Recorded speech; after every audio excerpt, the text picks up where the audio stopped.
வணக்கம் வணக்கம். நான் காலையே சொல்லியிருந்தேன். அதாவது நம்ம செஞ்ச ஒரு திட்டம் அது 1ஆம் ஆண்டு வரை போய் சேர்ந்துருக்கு அப்படின்போது எனக்கு ரொம்ப சந்தோஷமாக இருக்குது. ஆக மாணவர்கள் ஒரு 1ஆம் ஆண்டு மாணவன் கொடுக்கப்பட்ட அந்த இடியம்ஸை மனனம் செய்து ஒப்புவிக்கிறான் அப்படின்னும் பொழுது மற்ற வகுப்புகள் 2ஆம் வகுப்பு 3ஆம் வகுப்பு 4ஆம் வகுப்பு மாணவர்கள் என்ன செய்யலாம்? இதே போன்று நீங்களும் செய்யலாம்.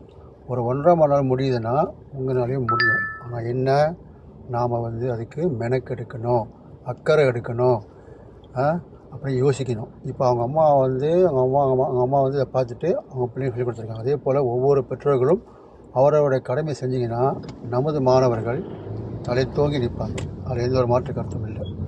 ஆக மாணவர்களே, நீங்கள் ஒரு சிலர் மட்டும்தான் இந்த குரூப்பில் இருக்கீங்க. ஆனால் நீங்கள் வெளியே போகும் பொழுது நீங்கள் என்ன சொல்லணும்? உங்களுடைய சக நண்பர்கிட்ட சொல்லுங்கள். இதுமாதிரி ஒரு புது போட்டி ஒன்று ஏற்பாடு பண்ணியிருக்காங்க, இங்கிலீஷ் பேனல். அது நம்ம என்ன செய்யணும், படித்து நம்ம செய்வோம் அப்படின்னு நீங்கள் என்ன செய்யணும்?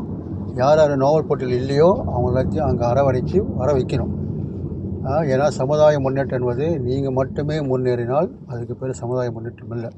உங்களை போலவே உங்கள் நண்பர்களும் முன்னேறினாங்கன்னா அதுதான் சமுதாய உருமாற்றம். சரிங்களா? ஆக எனக்கு ரொம்ப மகிழ்ச்சியாக இருக்குது. ஏதோ நம்ம செய்கின்ற ஒரு சில காரியங்கள் ஏதோ ஒரு இடத்துல சில பேர் அது ஒஞ்சி தள்ளுது. அதுதான் முக்கியம். ஓகே.